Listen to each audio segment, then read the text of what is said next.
pensar, de refletir.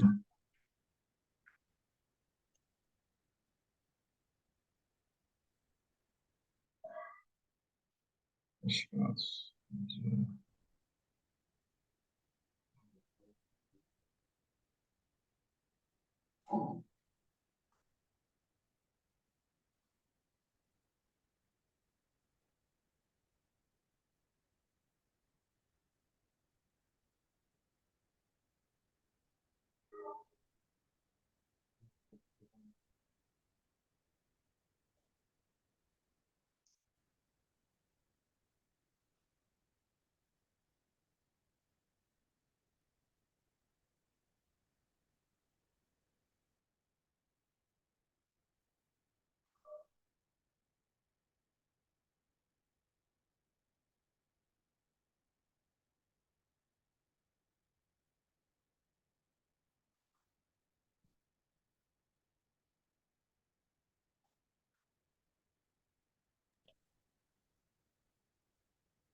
Já temos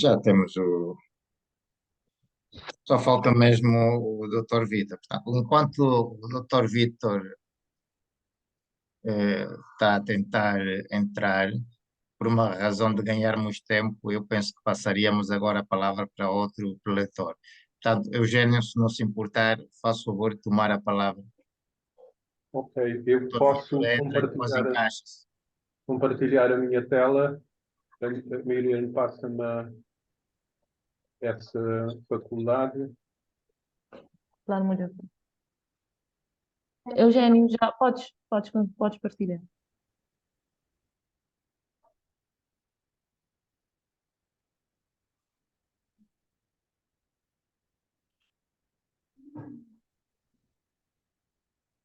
Ok. Em primeiro lugar, gostaria de agradecer à tertúlia angolana, liderada por Celso Sobrinho, e à Fundação Mérito e Democracia de Cabo Verde, que é representada pela sua administradora Miriam Livramento, por esta oportunidade para pensarmos os países africanos de língua portuguesa na perspectiva do desenvolvimento. Bem-ajam. Os meus cumprimentos aos meus colegas palestrantes e a todos os participantes. Vou abordar o tema situando ao nível das questões de método, ou seja, de como fazer para ter resultados significativos no sentido do estreitamento das relações económicas entre os PALOP, tendo em vista o seu desenvolvimento. Começo por colocar uma questão prévia a qualquer outra consideração. É fundamental que a definição de uma estratégia de relação económica entre os PALOP, países com descontinuidade geográfica, não colida ou não se propõe a substituir as relações entre os países com contiguidade geográfica, ou seja, que não colida com o esforço de regionalização em curso em África. Em África, pela situação particular do subdesenvolvimento de generalidade dos países, a combinação entre, por um lado, a integração regional, ou seja, a primazia dada à contiguidade geográfica para o estabelecimento de parcerias, e, por outro lado, a formação de elos de globalização com outros países africanos e com países não africanos, com base em outros critérios que não os geográficos, essa combinação torna-se crítica e exigente de estratégia, de flexibilidade legislativa e de novos instrumentos.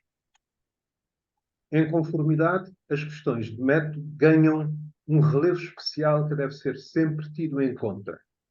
As empresas já existentes devem ser alvo de uma atenção especial, tendo em vista o seu envolvimento no processo de criação do espaço privilegiado de relações económicas entre os PALOP.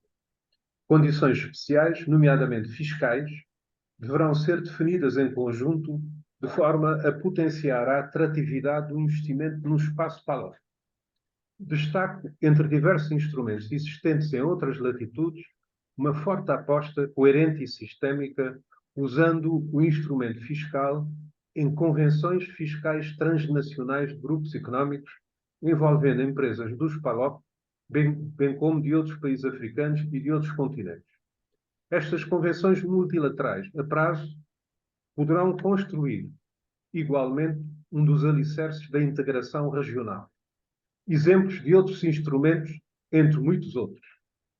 Convenções de estabelecimento multilaterais, empresas transnacionais dos PALOP, in and out, de distribuição e de serviços complementares. Destaco alguns setores a privilegiar para o estabelecimento de empresas multinacionais dos PALOP. Empresas de mobilidade terrestre, aérea e marítima, empresas de segurança alimentar, empresas e instituições de prestação de cuidados de saúde, empresas e instituições de ensino e de formação profissional, empresas do digital e das tecnológicas, empresas de comunicações, empresas de marketing, empresas de turismo e de lazer, empresas de combustíveis. Será da maior importância em termos de eficácia das políticas de efetivação a articulação entre os bancos de fomento de cada um dos PALOP no financiamento conjunto de empreendimentos em triangulação. Devem ser estabelecidos programas plurianuais de fomento empresarial. Devem ser criados bancos de fomento plurinacionais para o financiamento de empreendimentos conjuntos. Aos Estados, às associações empresariais e às empresas, coloca-se um desafio, até aqui não enfrentado, de concorrência e cooperação entre estas novas entidades económicas de desenvolvimento. A existência de programas de fomento empresarial em cada um dos países é indispensável para que as cadeias de valor sejam diretamente abordadas com sucesso por iniciativas empresariais de cada um dos países. Ter em conta que o resultado desta articulação será sempre diferente do planeado. E o grande cuidado a ter é o de, em primeiro lugar, não frustrar o ponto de partida cultural e a expectativa das populações e, em segundo lugar, não inviabilizar a indispensável participação de cada um dos PALOP na criação global de valor, isto é, a participação na criação da riqueza global que garante o bem-estar e a satisfação material das pessoas. O caso de Cabo Verde. Permitam-me destacar o caso de Cabo Verde neste processo de criação de um espaço económico de desenvolvimento dos PALOP. Em primeiro lugar, coloco uma questão de princípio da maior importância. Trata-se do princípio da igualdade de tratamento de todos os integrantes do grupo económico PALOP, de tal forma que cada um dos seus integrantes poderá vir a ser piloto ou pivô em uma ou mais áreas de atividade coletiva com benefícios para cada integrante e para o conjunto. O que supõe, entre outros, legislação e políticas económicas nacionais e plurinacionais que garantam a participação dos empresários de cada um dos PALOP nos empreendimentos a serem desenvolvidos. Por exemplo, Cabo Verde está neste momento envolvido na pesquisa relativa à estratégia, aos mecanismos e aos instrumentos que lhe permitam transformar-se num país plataforma e, assim, garantir o seu desenvolvimento. Um país plataforma é um país que se organiza para prestar serviços a outros países na sua relação com a economia global e, por essa via, se transforma num país piloto e num país pivô, o que supõe rigor nas suas relações e compromissos com destaque especial para a segurança jurídica. Julgo que, no imediato, as plataformas prioritariamente ao alcance de Cabo Verde são as seguintes: Plataforma Internacional de Lazer e Eventos, onde se incluem o turismo em curso, a pesca desportiva e outros eventos marítimos, o golfe, com o primeiro campo de golfe no Sal, os casinos, com o primeiro casino no Sal. Segunda, a Plataforma Internacional de Saúde. Terceira, a Plataforma Internacional de Comércio. Quarta, a Plataforma Internacional de Segurança e Mediação.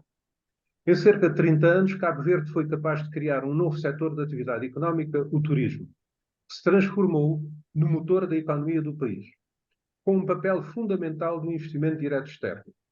A credibilidade externa que o turismo nos facultou, bem como as relações e expertise que o mesmo turismo nos granjeou, devem ser os principais pontos de apoio para a construção do país plataforma. Esta seleção das primeiras plataformas a serem construídas apoia-se na convicção de que devemos evitar 3 tentações, erros que podem dificultar ou inviabilizar a construção do país plataforma. A saber, 1. Pretender ou assumir que se deve começar do zero, como se até aqui nada tivesse acontecido no sentido da organização e construção do país plataforma. 2. Partir do princípio que, por mera decisão legal, o país é já um país plataforma. 3. Tentar construir todas as plataformas possíveis existentes nos catálogos de plataformas, sem utilizar um crivo de critérios apoiados na realidade das transformações económicas, as mais dinâmicas. As plataformas, quando começam a ser construídas, são-no a partir de uma primeira plataforma. Permitam-me uma breve caracterização das 3 plataformas de natureza económica. A plataforma de lazer e eventos internacionais. A plataforma internacional de lazer e de eventos começou pelo turismo e está a dar os primeiros passos na Ilha do Sal para os casinos e o golfe.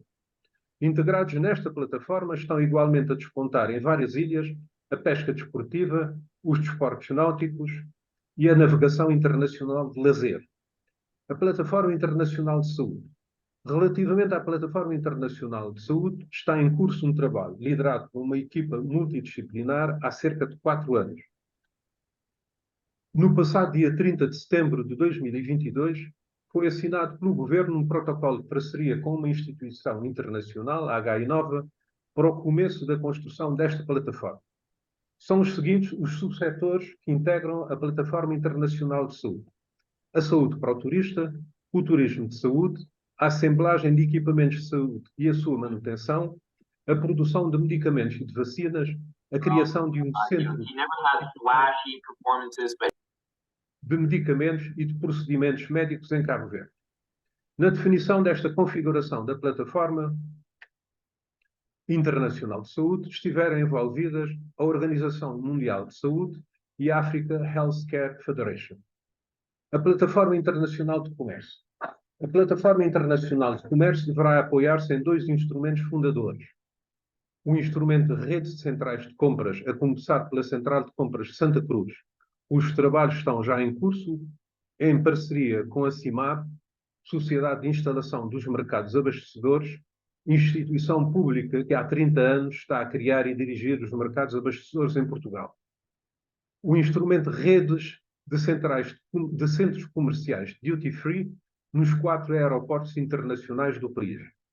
Quer a rede de centrais de compras, quer a rede dos centros comerciais duty free estão umbilicalmente articulados com o turismo, ou seja, com a Plataforma Internacional de Lazer e de Eventos.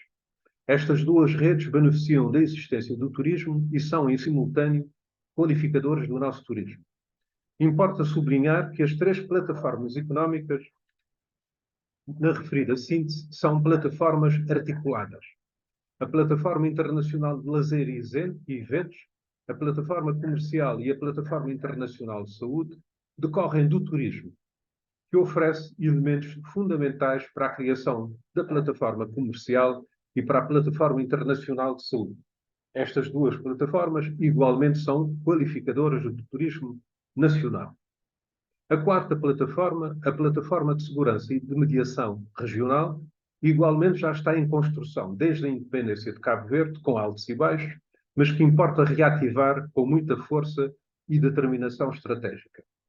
Caras e caros, é claro que o caso de Cabo Verde é apenas um exemplo, que se poderia repetir para cada um dos integrantes do SPALOC e surpreender-nos com a impressionante qualidade e dimensão que este espaço, trabalhado em articulação, poderá fornecer a cada um e a todos. Para terminar, gostaria de introduzir alguns tópicos para reflexão fundamentais para o sucesso deste empreendimento coletivo. O primeiro: todos e cada um de nós, indivíduos, organizações, comunidades e Estados, temos que mudar a nossa forma de estar, de agir e de reagir. Particularmente em relação aos Estados, é indispensável uma profunda alteração na governança dos países, sem a qual tudo não passará de um sonho. Bonito, mas condenado à não concretização. Muito obrigado.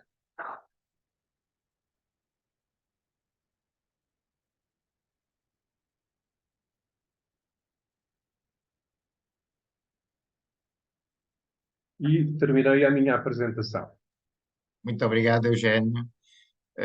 Nós vamos então dar seguimento com a intervenção do Dr. João Mendes, João Neves, e eu desde já convido as pessoas que queiram colocar algumas questões a fazerem, como é habitual, o levantamento da mãozinha. Doutor, faz favor, o microfone é todo seu. Uma vez dizer-lhe que não sou doutor, sou apenas licenciado. Ah, É força de expressão do mau hábito. eu sei. Nós temos, nós lusófonos temos muito essa coisa, não é? Temos que ser ou doutores ou engenheiros para sermos qualquer coisa. Mas não, sou apenas licenciado, era isto que também queria dizer. Olha, aquilo que eu queria trazer aqui, porque eu lido com a economia todos os dias, acabei de fechar um jornal todas as semanas, leio relatórios, vejo, e de uma forma genérica, quando coloca a questão de o que é que pode, que pilares podem alavancar a economia no continente africano, a primeira coisa que me vem à cabeça, e eu conheço muitos países em África, conheço praticamente a África toda, é que a África não é igual. Ou seja, quando nós temos uma tendência de dizer a África é muito diferente. Ou seja, os países, eu direi que os países onde Angola está, nesta zona da SADC, não tem nada a ver com a África Oriental e tem muito pouco a ver então com a África muçulmana. Ou seja, a África não é igual. E quando falamos em alavancar o desenvolvimento do continente africano, temos que perceber que não é a África toda que vai se alavancar. Não, são blocos que, no caso aqui, o professor Eugénio falou muito bem das plataformas e de uma estratégia para os PALOPs, ou seja, pode ser enquanto PALOP, pode ser enquanto o SADC, mas não há fórmulas para o continente africano no seu todo, porque ele é muito diferente. Mas o principal pilar, parece-me a mim, enfim, para poder desenvolvimento, é a educação e o conhecimento. Ou seja, a África precisa de desenvolver o seu conhecimento e conseguir guardá-lo no continente, porque, como sabemos, grande parte do know-how africano que se vai destacando sai dos seus países e vai para a Europa, vai para os Estados Unidos, vai para outras paragens, ou seja, acaba por ser do próprio continente. E obviamente que, enfim, só poderemos ter um continente melhor, mais equilibrado, economicamente mais desenvolvido, mais democrático, enfim, com uma postura mais inclusiva, se os melhores cérebros também, africanos, também tiverem nos seus países. E que os países não sejam geridos por aqueles que não são os melhores cérebros de cada um dos países. E aqui parece-me claro que a educação, a aposta na educação, no desenvolvimento de know-how é fundamental para depois poder desenvolver os países. Outra coisa tem a ver com a tecnologia. Nós estamos a construir país, e eu falo do meu, porque é aqui que eu vivo, nós estamos a construir país sem praticamente transferir tecnologia. E nós precisamos transferir tecnologia. Nós caímos num circuito muito difícil de quebrar, que é o circuito da linha de financiamento. Eu preciso de fazer uma infraestrutura, uma estrada, uma coisa que vai contribuir para o desenvolvimento do meu país e que vai gerar emprego. Isso é feito através de uma linha de financiamento, sendo que com essa linha de financiamento vem a empresa que vai fazer, vem o projeto, vem a forma de pagamento, vem tudo atrás. Ou seja, estas linhas de financiamento constroem infraestruturas no país, mas não desenvolvem a economia desses países, porque não são atores locais que entram nisso. Isso é completamente de um empréstimo em que eu tenho o dinheiro e faço aquilo que quero com o meu dinheiro e posso contratar alguém. E no meu país, como já disse, isto tem limitado muito o desenvolvimento económico, porque estes investimentos e estas infraestruturas são feitas, mas as mais-valias não ficam dentro do país. São para as empresas que vêm a fazer isso e, de alguma maneira, são elas próprias que ganham. O que é que acontece com os países cada vez mais endividados? O mais perigoso que aconteceu em África, enfim, e que me desculpem, que os europeus e os americanos conseguiram fazer durante um tempo, e agora os chineses, foi pôr a África no chamado roda da dívida. Ou seja, estamos sempre em dívida. Devemos, vamos buscar mais dinheiro para dever, para pagar, para depois ficar a dever e andamos nesta roda da dívida. E vamos devendo a quem? Vamos devendo alternadamente àqueles que são mais nossos amigos. Ou seja, e falo mais uma vez do nosso país,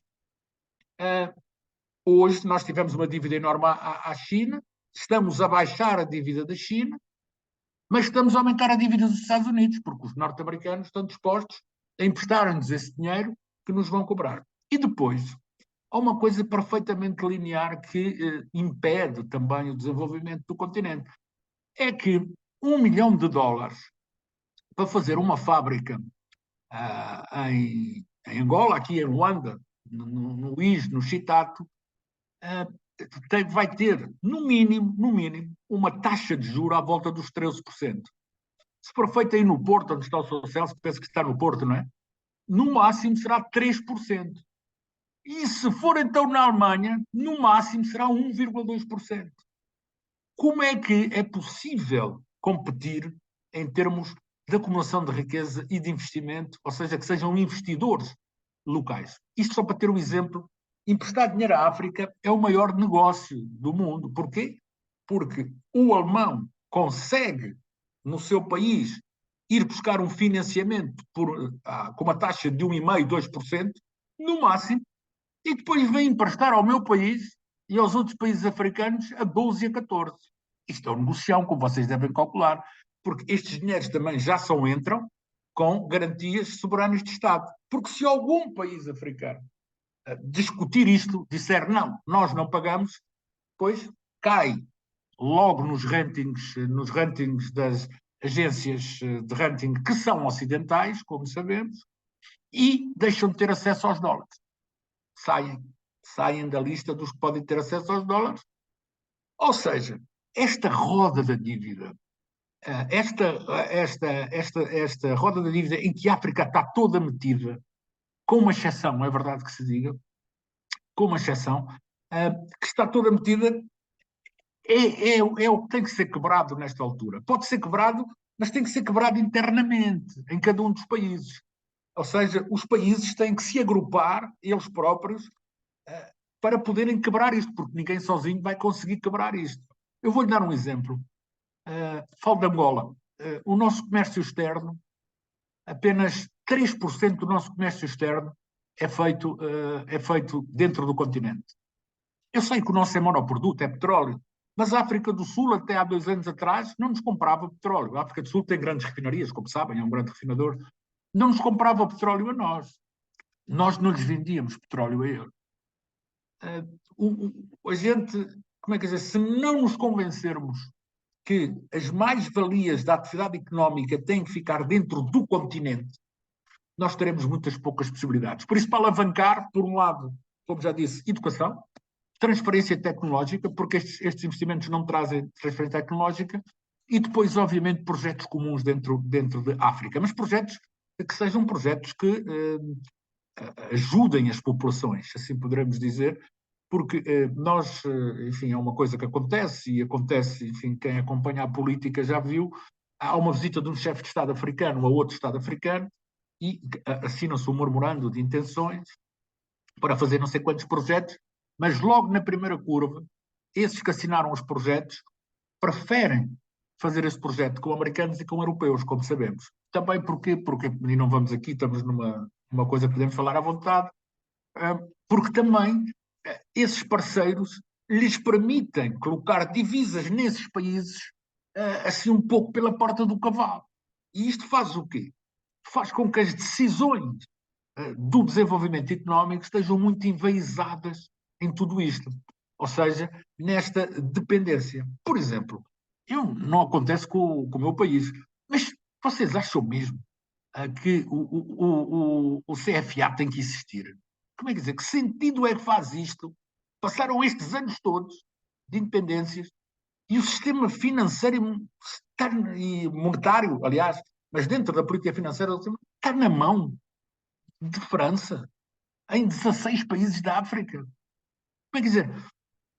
Eu acho que a gente não está a ver bem a coisa, em termos práticos. Ou seja, eu acho que nos empurram muito para um discurso africano ou sobre a África, um discurso muito ligado às, e muitas vezes às religiões, ao racismo, a essas coisas.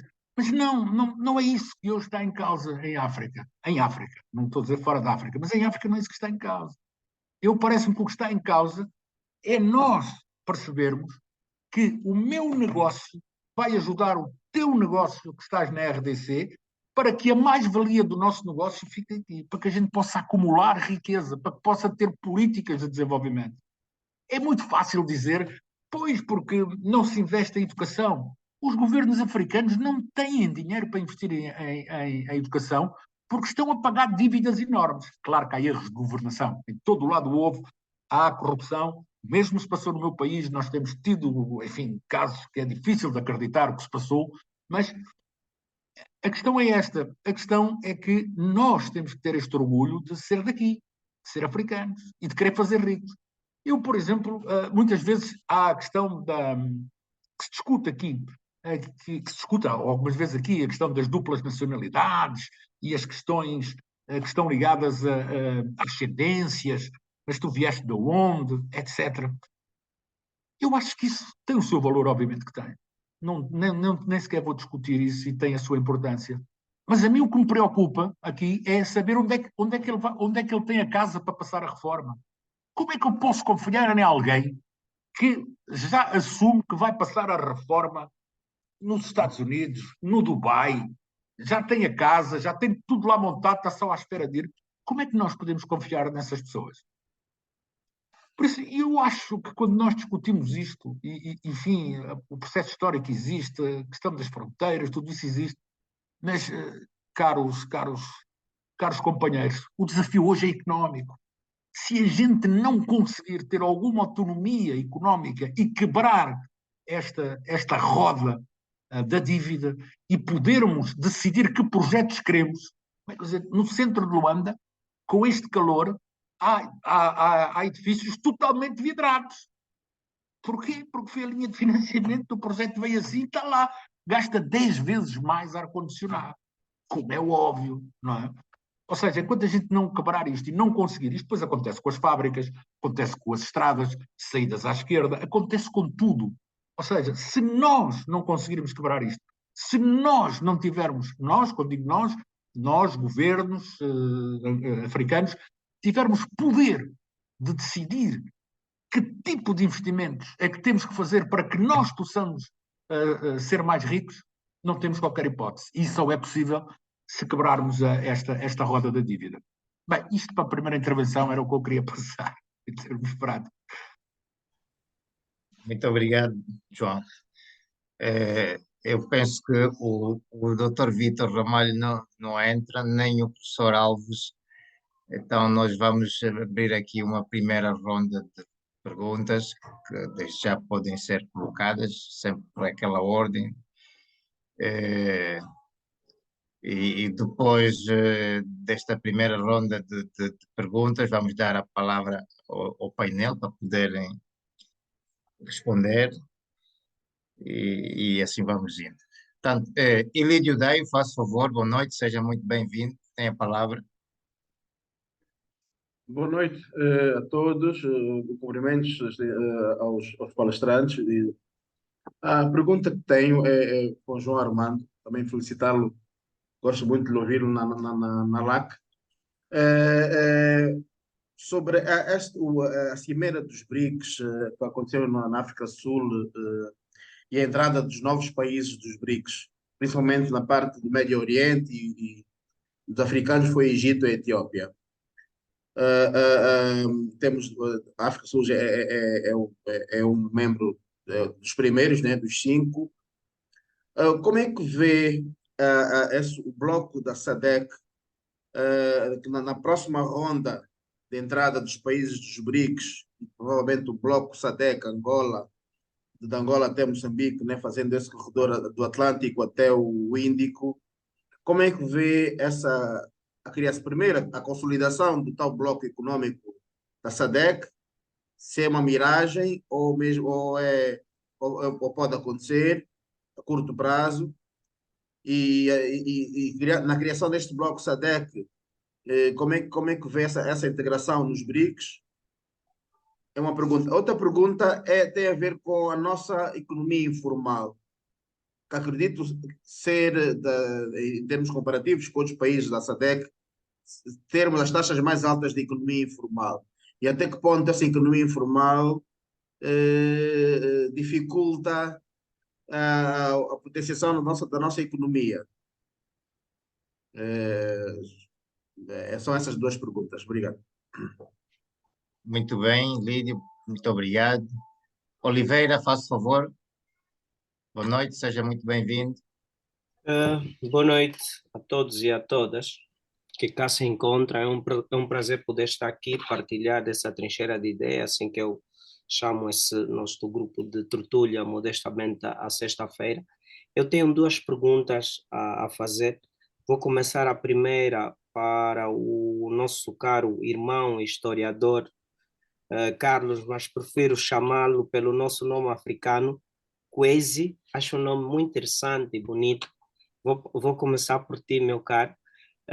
Eu tenho uma dúvida, e a dúvida vai no que concerne a cor de pigmentação dos egípcios.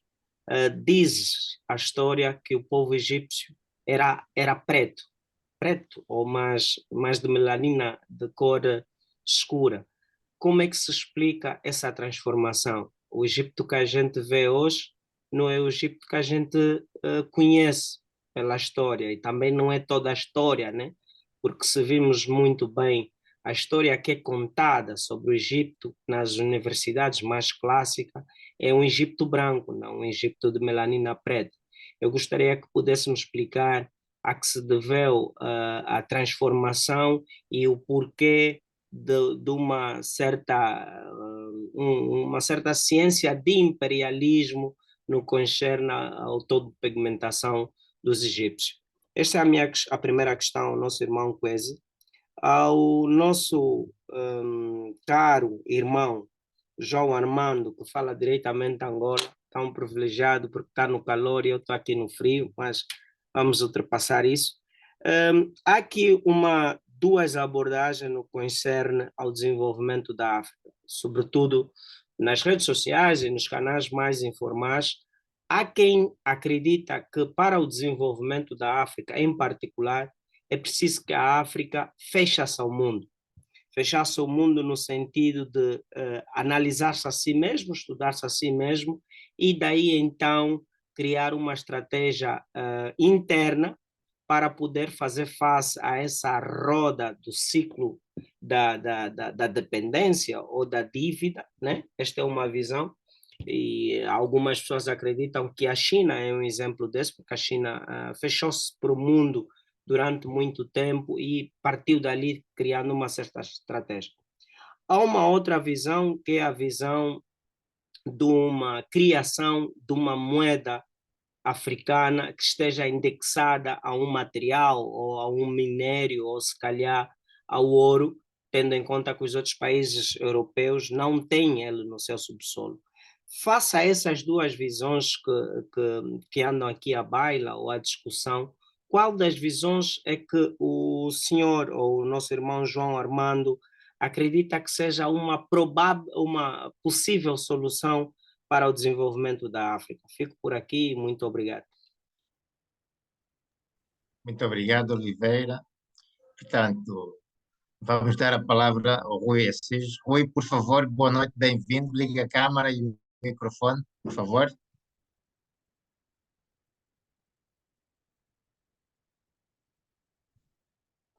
Rui, não conseguimos vê-lo nem ouvi-lo.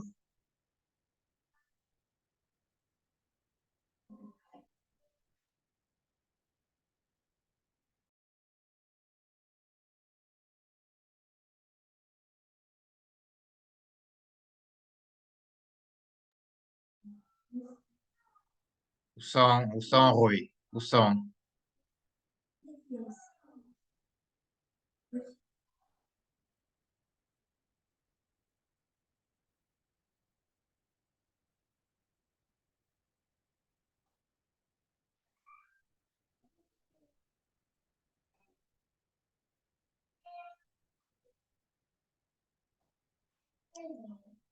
Pronto, o Rui está com problemas de som, fica para a próxima. Vamos então colocar ao dispor dos palestrantes as respostas às questões colocadas. Faça favor. Bem, posso responder a estas questões. Relativamente à questão dos BRICS, levantada pelo Ilídio, nós, enfim, embora não tivesse sido uma posição pública, nós fizemos uma aproximação aos BRICS em 2018. Mas quando houve, na altura, um certo azedar entre as relações entre a China e os Estados Unidos, e havia esse azedo, surge então uma aproximação dos Estados Unidos a Angola e da própria Angola aos Estados Unidos. Como estamos recordados, em 2019, com a mudança do embaixador e no período em que se preparavam as eleições, Angola e os Estados Unidos passaram-se a estar mais perto. Inclusive, como sabemos, João Lourenço esteve por 2 vezes nos Estados Unidos.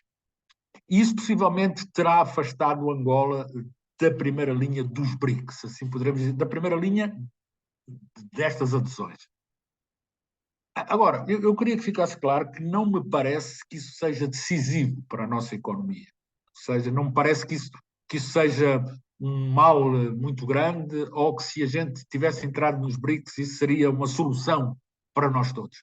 Não me parece que seja a esse nível que se pode encarar isto. Obviamente que vamos ter sempre que ter alguns aliados, mais perto e mais longe, como se costuma dizer, mas a tendência hoje, e isto é a perspectiva de quem vê do lado da economia, é caminhar mais para o lado dos norte-americanos do que propriamente para o lado dos chineses. Os BRICS são fundamentalmente China, não é? China é que é ali o grande nome. A própria Índia não tem essa força que a China tem. E como é que isto é praticável? Exatamente por aquilo que lhe expliquei da dívida. Ou seja, nós estamos a pagar à China para não ter pressão, estamos a endividar com os Estados Unidos. E, infelizmente, é assim. Nós vamos ter que ser um pouco mais fiéis àqueles que devemos mais. Devemos mais à China, é verdade. Mas temos este problema. Mas também não parece que isso seja decisivo, essa nossa entrada. E também acho que não estamos preparados para entrar nos BRICS. Relativamente à economia informal, eu estudei muito economia informal e fiz, enfim, e sabe disso, né? No Expansão, fiz milhares de reportagens, a minha equipa de economia informal. A economia informal no país é organizada, não julgo lá que é desorganizada. Né? Estamos a falar de coisas perfeitamente organizadas com figuras que são inclusive identificadas. Não é? Ou seja, estamos a falar de um sistema que interessa ao sistema também, não é? Porque é a possibilidade, obviamente, de capitalizar juros sem estarem sujeitos à máquina fiscal e cambial, como sabe. E isto é que é verdadeiramente o problema da economia informal. Mas que, obviamente, tem havido uma tentativa de acabar. Mas, se for, todos nós que já fomos ao mercado do 30, o mercado do 30 é perfeitamente organizado. Tem segurança própria, tem, como é que dizer, tem cobrança de local, só que nada é feito pelas instâncias oficiais. É a tal informalidade organizada. E não é por acaso que as maiores empresas, todas, aquelas que eu conheço, ou quase todas, não quero ser injusto, mas as maiores empresas a operar em Angola trabalham nos 2 mercados, ou seja, têm uma estratégia para o mercado formal e uma estratégia para o mercado informal. Trabalham com os 2.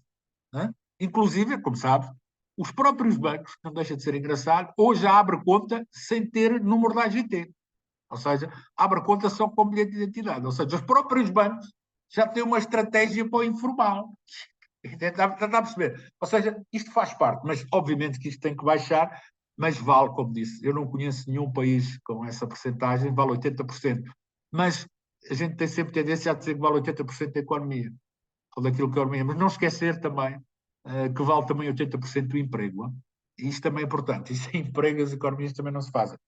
Só rapidamente, da última questão que me falou da moeda africana indexada ou de se fechar a Angola, que me falou o Rui Assis.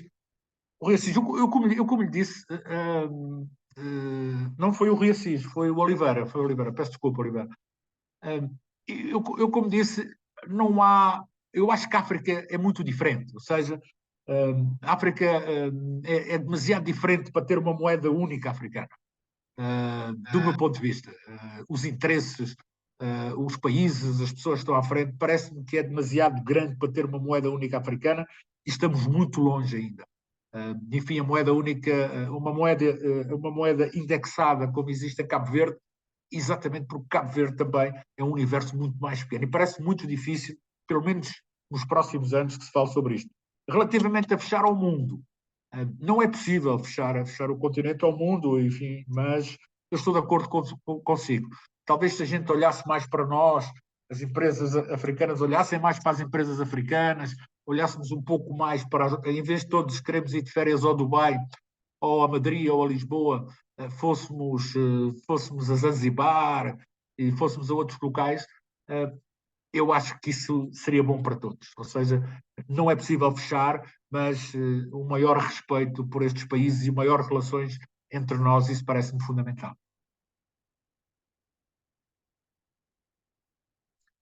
Acho que respondi isso. Não respondi, depois eu respondo mais. Muito bem, João, muito obrigado. Professor, quer responder à pergunta do Oliveira, por favor? Sim.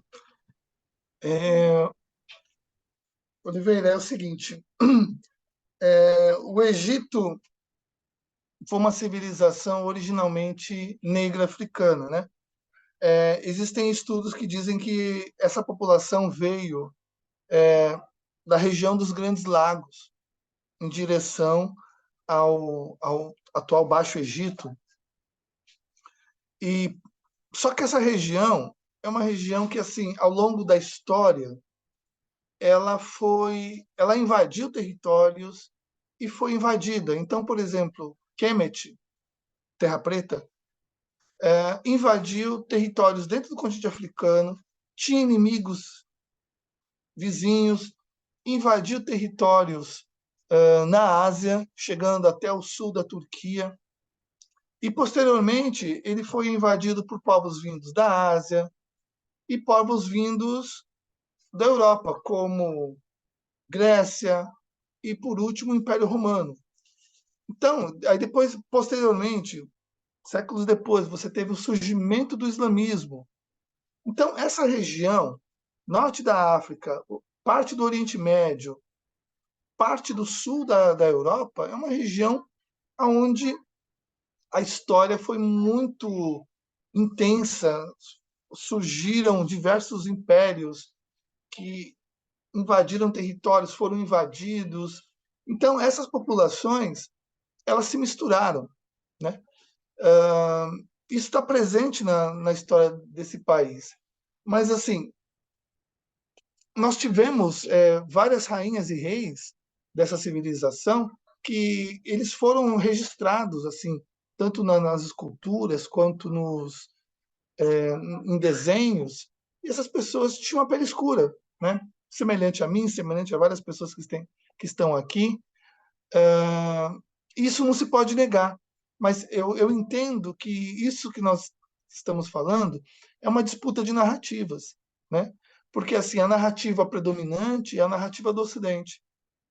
Aqui no Brasil e na América do Norte, parte da Europa, norte da África, nós tivemos uma polêmica recentemente com uma empresa norte-americana chamada Netflix, quando uma produtora, a Jada Pinkett Smith, que está com uma série sobre rainhas africanas, ela fez o primeiro episódio com a rainha Ginga de Angola e, posteriormente, com a rainha Cleópatra VII. E, a partir do momento que ela falou da rainha Cleópatra VII, houve muito burburinho, assim, as pessoas elas não aceitam a possibilidade de você representar uma rainha egípcia, quemética, da cor negra. Por que isso? Né? Existe uma narrativa de que o Egito é uma civilização sofisticada e que nos legou muito do que a humanidade é hoje. Né? E não é admitido, tanto pelos imperialistas e ex-imperialistas europeus e norte-americanos, da existência de uma civilização negra poderosa. Então, isso não é admitido. Então, quem traz essa outra narrativa são pessoas que vão contra esse sistema, né? Um sistema que quer colocar o continente africano e os povos de origem africana no mundo sempre num nível de subserviência, de dependência, de subdesenvolvimento, né? E nós queremos sair desse lugar e contarmos a nossa própria história. Também entendo assim. Se me permitem, eu gostaria muito de fazer uma pergunta. É louco isso, né? Eu estou aqui como palestrante, mas eu gostaria de fazer uma pergunta tanto para o professor Eugênio Inocêncio quanto para o João Armando. Sobre isso que vocês estão falando, sobre a SADC, sobre os PALOP, sobre os BRICS. Eu gostaria de saber qual é o papel da União Africana nesse processo, né? Porque, em tese, no papel está escrito lá, né, que a União Africana tem como objetivo ajudar o continente nos seus desafios políticos, econômicos, educacionais, estruturais. E o que, de fato, a União Africana está fazendo nesse sentido? Muito obrigado. Obrigado, João. Obrigado, professor Carlos. Eugênio, faça favor, uma Muito obrigado. pincelada. Muito obrigado, Carlos Machado. O seu nome africano é muito bonito, mas difícil de pronunciar. Giassi. Muito obrigado pela pergunta, pela questão e pelas diversas intervenções. Eu acho que pensar a África é pensar no médio e longo prazo, não é pensar no curto prazo, não é? É pensar no médio e longo prazo. E eu acho que nós vivemos um momento, aliás, vivemos duas circunstâncias muito importantes para a África neste momento. Um dos momentos diz respeito àquilo que está a acontecer já há vários anos à economia de mercado ao nível global. Isto é, a economia de mercado ao nível global está bem ou nem por isso? Em função da resposta, assim, elementos positivos para a África. Por um lado. Por outro lado, nós estamos a viver um momento normal de tranquilidade, de evolução tranquila ao nível global, ou estamos a viver um momento especial? Começando por esta segunda questão.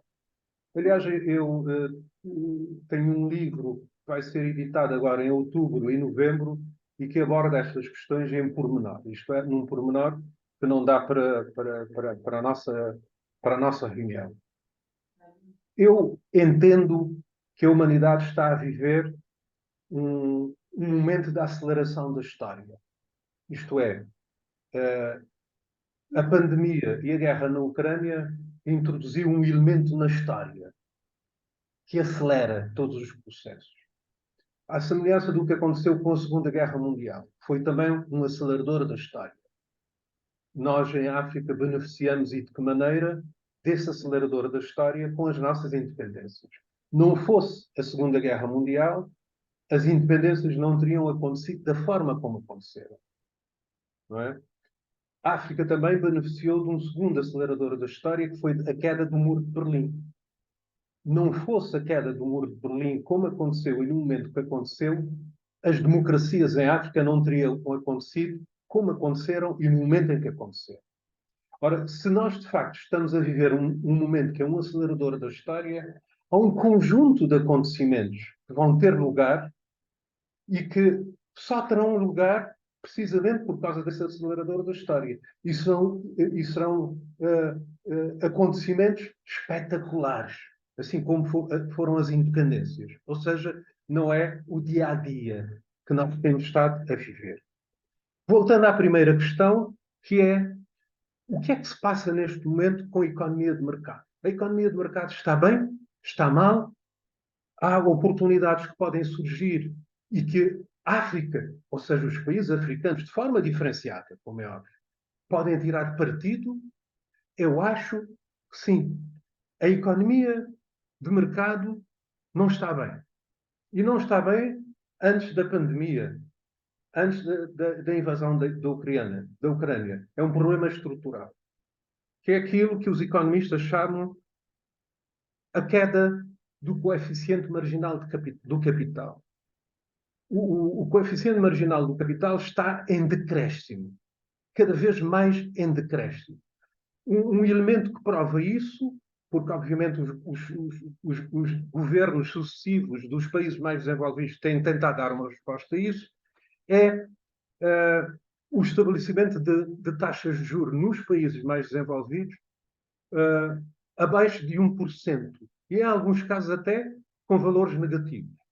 E isso é uma tentativa de resposta a uma situação muito difícil.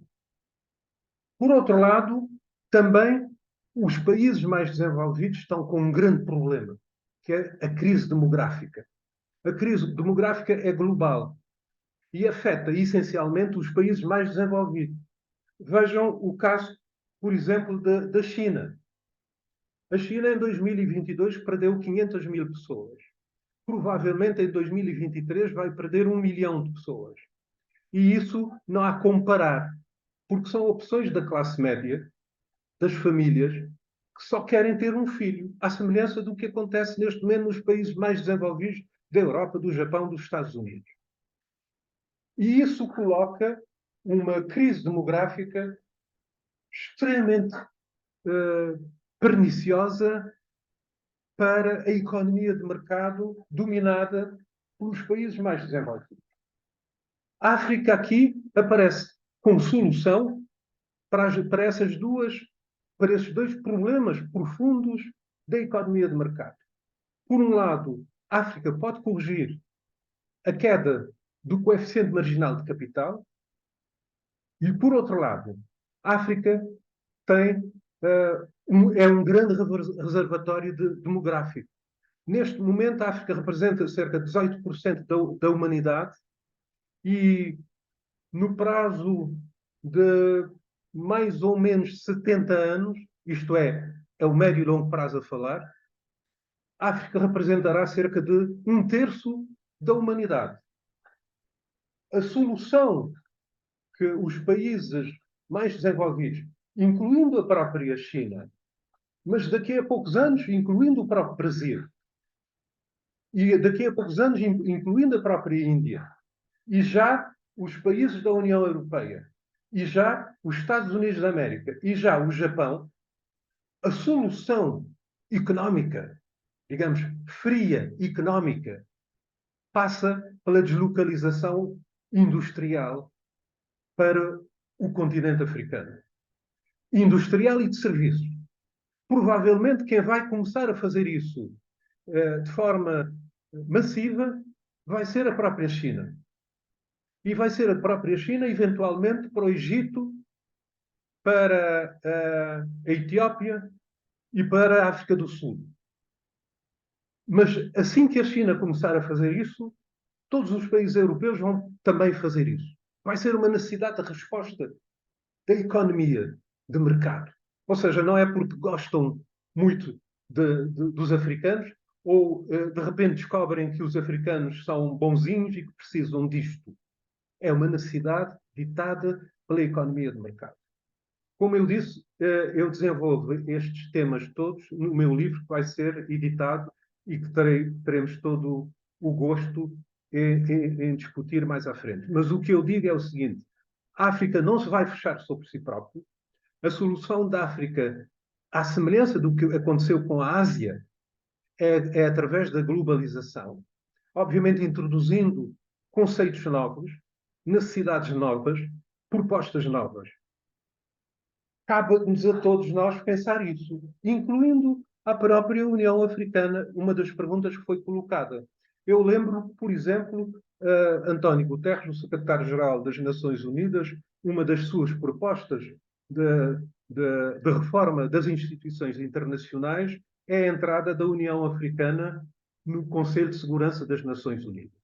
Também a entrada da União Africana no G20, não é?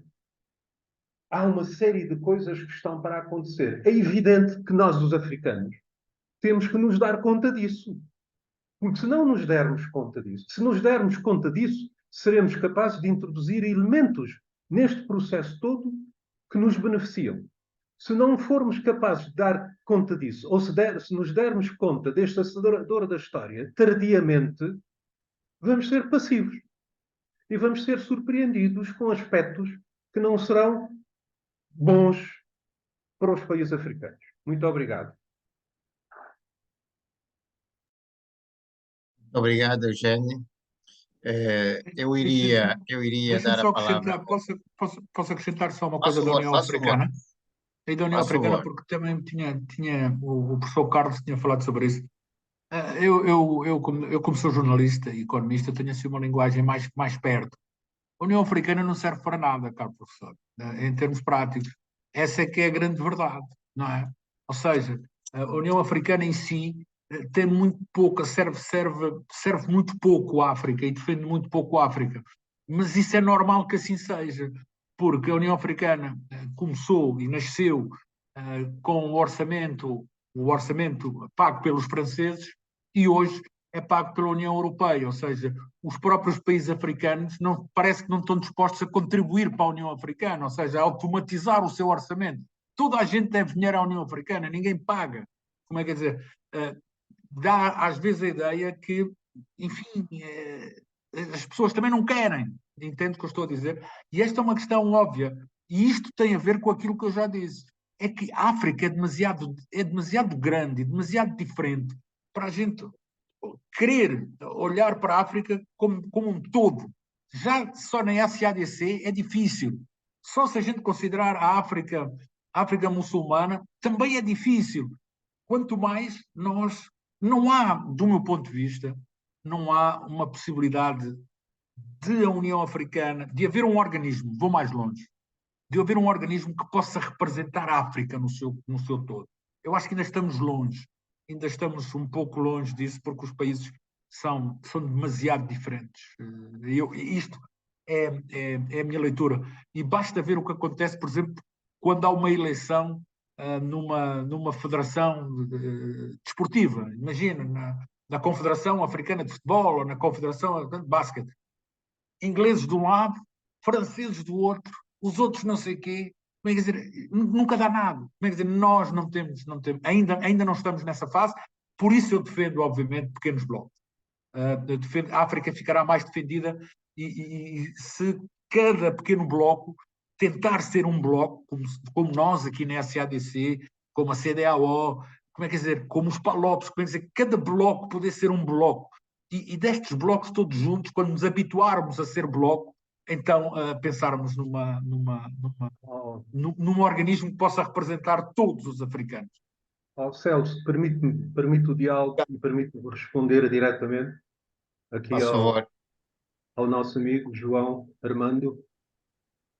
Posso? Faça favor. Faça favor. Obrigado.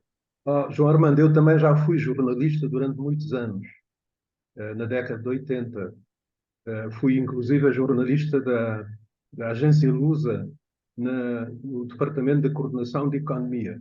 Éramos três que coordenávamos a economia da agência Lusa e dá para perceber o que é que nós tínhamos que enfrentar enquanto jornalistas. Eu acho que o João Armando está a fazer o raciocínio típico dos jornalistas, que é o raciocínio do curto prazo. O raciocínio do agora. A ver, se nós introduzirmos no nosso raciocínio o médio e o longo prazos, as consequências daquilo vai acontecer. E se eu tiver razão, que nós estamos a viver um acelerador da história e que há problemas gravíssimos na economia de mercado, e esses problemas gravíssimos vão desencadear ondas gigantescas na economia de mercado.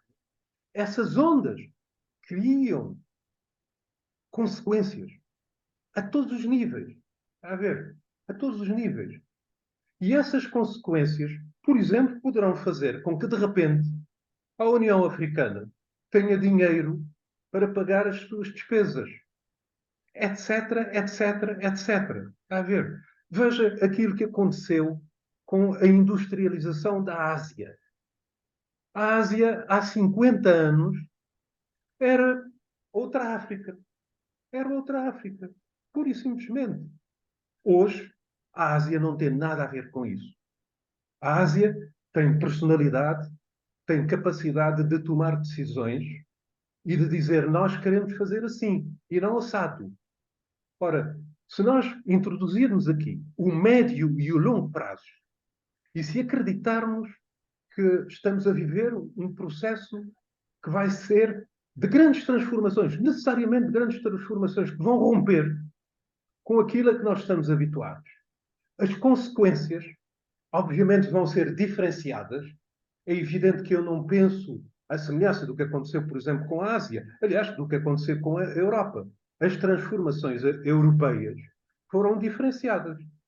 A Alemanha completamente diferente de Portugal, completamente diferente de Espanha, completamente diferente da Irlanda, da Inglaterra, etc. Na Ásia a mesma coisa, não é? A Indonésia completamente diferente das Filipinas, completamente diferente do Japão, completamente diferente da China. Em África vai acontecer também essa diferenciação. Mas vai ser uma diferenciação em cima de vagas ondas complexas. Complexas em termos de quantidade, isto é, de dimensão, e complexas em termos de qualidade. Nós temos que nos dar conta disso e acordar. Acordar para nos prepararmos para dizer não. Temos que ter uma palavra nesse sentido, naquele outro sentido. Muito obrigado. Obrigado, Eugênio. Posso só acrescentar uma coisinha, uma vez que foi assim interpelado, posso? Por favor. Só, Faço. professor Eugênio, eu acredito, enfim, nessa postura mais tranquila do médio e longo prazo. Agora, eu não sei se a África tem esse tempo todo para esperar que haja alterações na lei, na lei de mercado. Desculpa, Enfim, não é esperar. Não é esperar, é agir. não me parece nada disso. Desculpa, não é esperar. Por exemplo, veja a questão das independências. A África não esperou. Os pais da independência perceberam que havia correntes novas no mundo que permitiam dizer este sonho é concretizável. Minoritários que acreditaram, não esperaram, agiram em conformidade, souberam tirar partido da Guerra Fria, dos movimentos democráticos nos países colonizadores, daquilo que acontecia em África, souberam tirar partido. Nós temos que ser capazes de fazer isso também. O problema de hoje da África, o problema hoje da África é a fome, entende? Este é o problema. E a fome está diretamente relacionada com a questão dos países não poderem dispor dos seus recursos. De cada vez mais. Os franceses, os russos, têm militares só para tomarem conta dos recursos de alguns países, desses recursos que eles precisam. Ou seja, vai chegar a uma altura que os recursos vão esgotar e nós não podemos deixar que isso aconteça sem que a África tenha dado esse salto em termos de desenvolvimento. Por isso, eu acho que o momento da defesa dos recursos, da quebra da roda da dívida é agora. Tem que ser agora. O problema é fome. O problema é fome. Como é que eu dizer? É no meu país, é nos países. Cabo Verde não tem esse problema, eu sei. Felizmente. É um país... tem também. Nós temos pobreza e pobreza extrema. Mas não tem. Nós temos pobreza. Eu não vejo em Cabo Verde o que vê na cidade de Luanda. Desculpe, não é verdade. As pessoas lutam nos contentores, na cidade de Luanda. Está aí gente da minha terra que pode dizer isto. Não, desculpa, eu não estou a fazer a comparação. Os caminhões do lixo são assaltados na ilha, professor. É disto que eu lhe falo. O lixo é assaltado. Está a perceber o que eu estou a dizer? Eu percebo o que está a dizer, mas o que lhe digo é o seguinte: nós temos que Mali pensar. Está muito pior, Senegal está muito pior, solução. e nós estamos bem. Sem pensamento não há solução. Claro.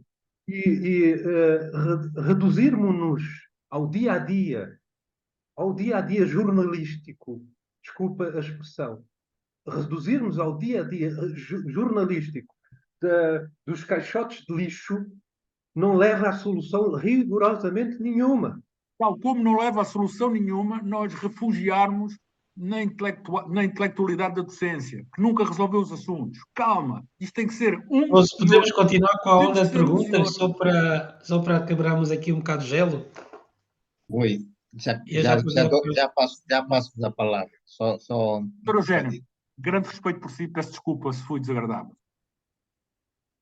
muito obrigado. Muito obrigado, doutor Eugênio. Muito obrigado, João. Vamos dar continuidade, então, aqui à plateia que quer colocar perguntas. Eu iria permitir, então, que o Rui Assis pudesse colocar as suas questões. Rui, boa noite, bem-vindo. Boa noite, obrigado a todos. Já agradecer a todos a presença, agradecer a oportunidade de estamos aqui a fazer essa tertúlia e estamos a conversar entre nós. A pergunta vai para os dois, visto que o Dr. Eugênio tem muita noção económica e que o João Armando também é economista. Eu gosto muito das noções económicas em geral.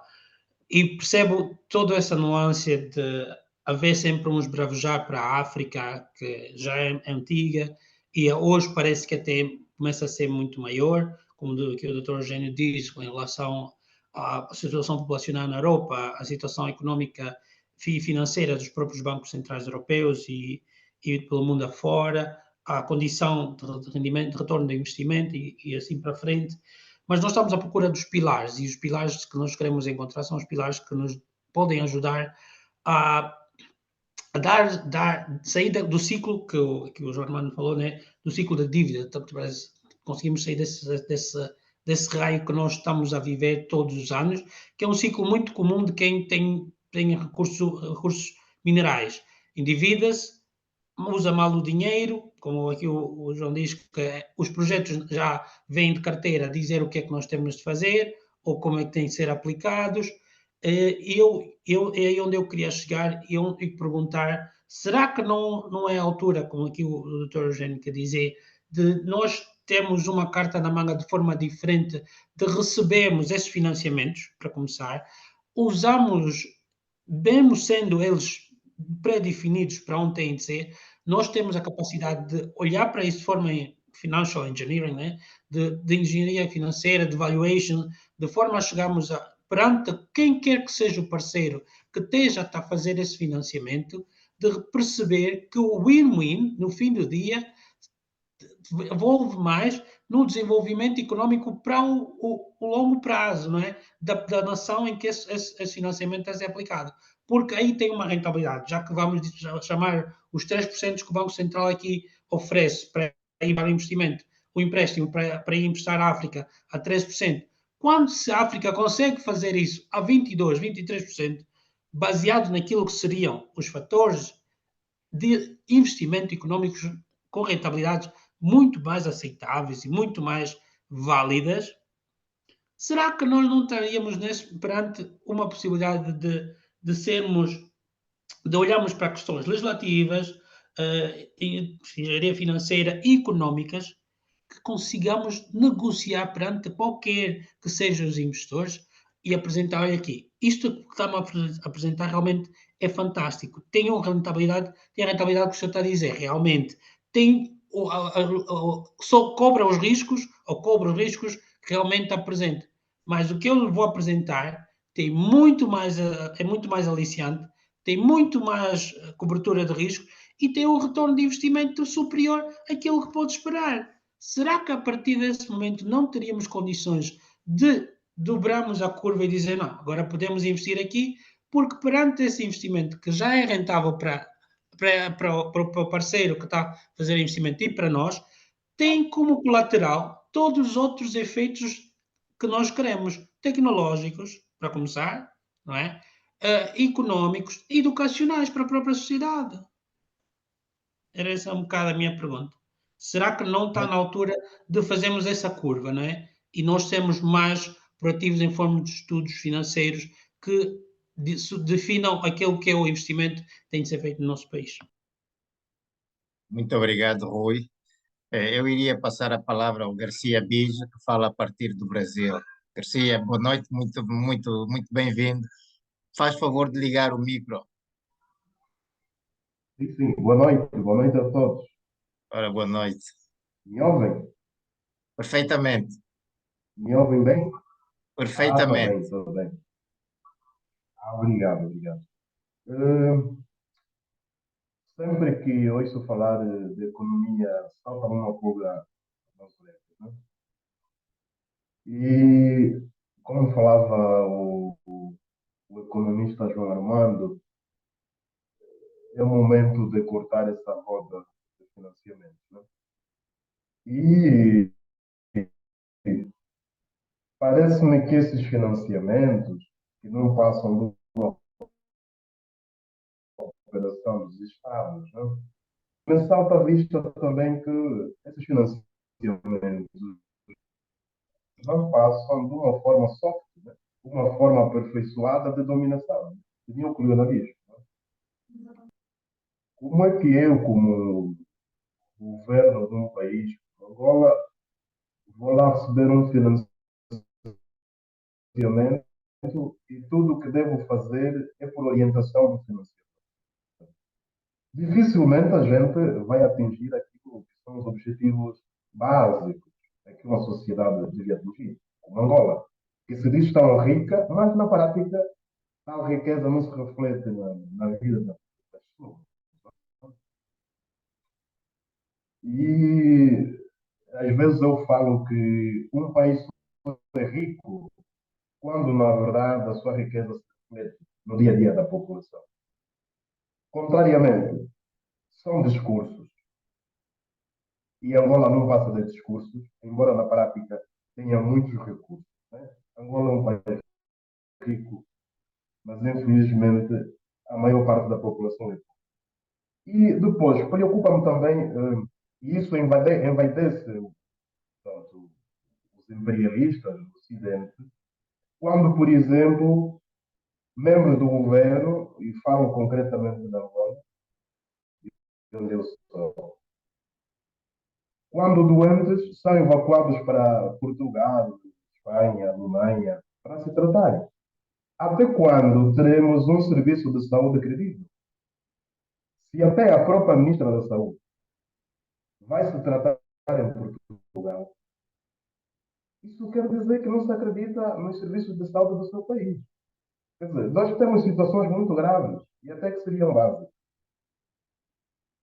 E eu não entendo nada da economia, né? Eu leio filosofia política, portanto, mas me preocupa, por exemplo, e aqui os economistas terão de nos ajudar a perceber, como é que uma moeda como a angolana é tão volátil como é? É tão volátil que eu não sei se já está a quantos por cento. A inflação não sei se já atingiu quantos por cento. Essa questão da volatilidade da moeda angolana não cria alguma portanto, desconfiança também de investidores? Dizem, a nossa economia é volátil, é outra, mas é vulnerável demais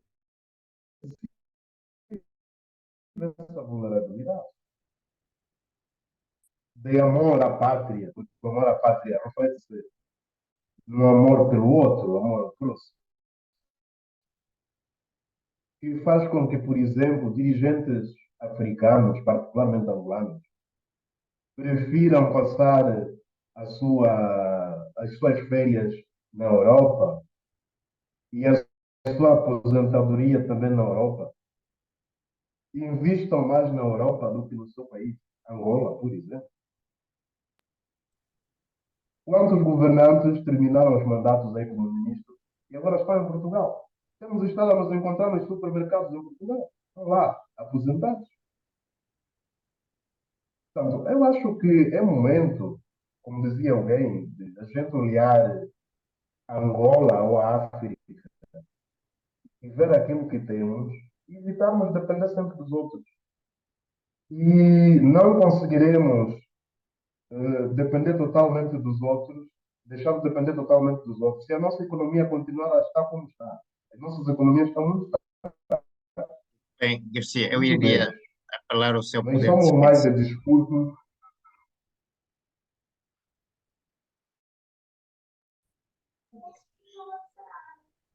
Garcia, Não percebi.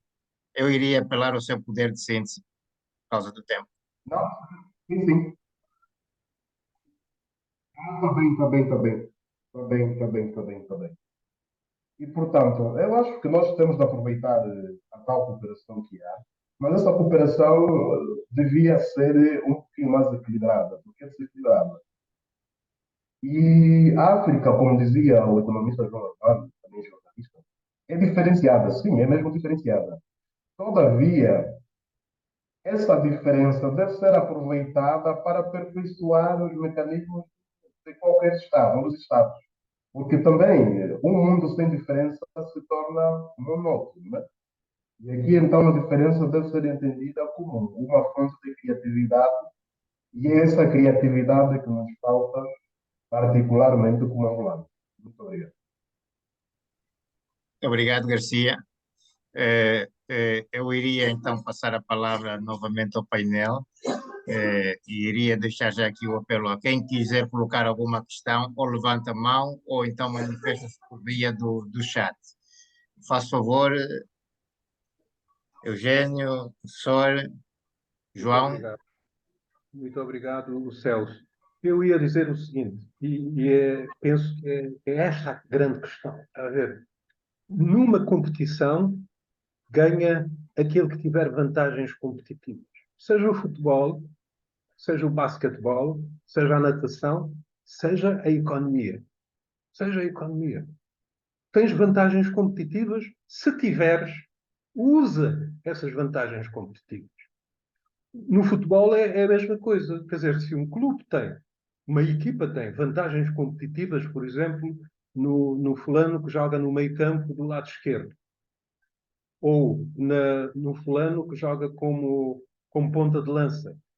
Ai da equipa, se tiver essas vantagens competitivas, seja um Cristiano Ronaldo, seja outro qualquer, que não saiba usar e tirar partido de. Olha, o que eu digo é, a África tem ou não tem vantagens competitivas? Tem. Tem, face à situação de grande dificuldade da economia de mercado, da atualidade, de grande dificuldade, que precisa de soluções. E exemplifiquei com duas dessas grandes dificuldades. A tal queda do coeficiente de capital e a crise demográfica. São duas profundas dificuldades que existem neste momento na economia de mercado e que afetam os países mais desenvolvidos. E a África tem solução, tem vantagens competitivas para dar combate a essas dificuldades. O que importa é a África perceber isso. E, em função disso, definir estratégias. E definir o seu canhão de combate. Isto é, as exigências. Uma das exigências óbvias é o perdão sem condições de toda a dívida que a África tem neste momento. Nomeadamente por uma razão muito simples. Essa dívida foi essencialmente utilizada para a procura agregada dos países desenvolvidos. E é a procura agregada que define o valor do PIB. Uma parte importante da procura agregada, nomeadamente em situação de dificuldade de funcionamento do próprio mercado, devido àquela questão que eu referi da queda da eficiência marginal do capital, a procura agregada induzida pela construção de infraestruturas em África foi fundamental para muitos países, nomeadamente europeus, mas não só, equilibrarem a sua economia, deixando poucos resultados para os países africanos. O Cabo Verde é um exemplo disso. Angola é um exemplo disso. A Nigéria é outro exemplo disso, etc. Está a ver?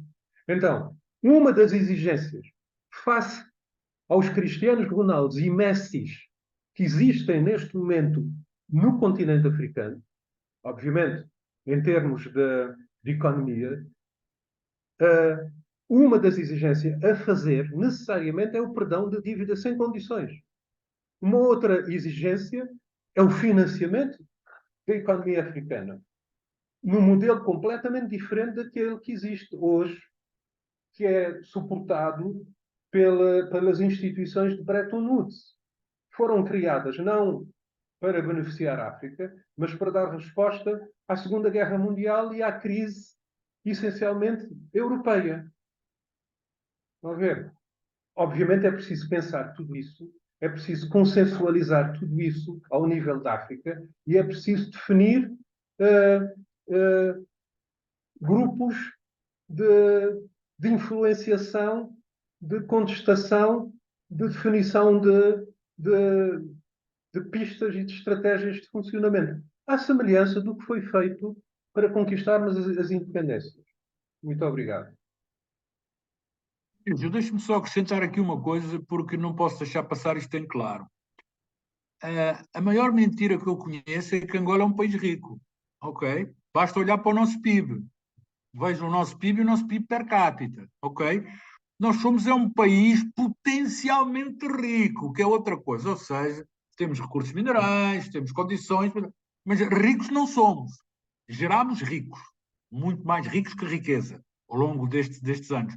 Mas não somos ricos, porque senão não tínhamos o PIB que tínhamos, nem tínhamos o PIB per capita que temos. Isto é importante deixar aqui claro.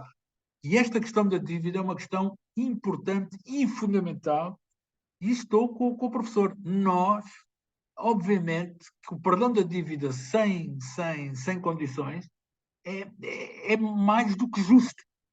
Como é que é dizer? É mais do que justo, porque as economias, especialmente as economias europeias, americanas e asiáticas, beneficiaram muito de África, dos seus projetos aqui, para segurar. Um dos maiores exemplos de todos que temos é Portugal, quando passou aquela crise profunda no tempo do Passos Coelho,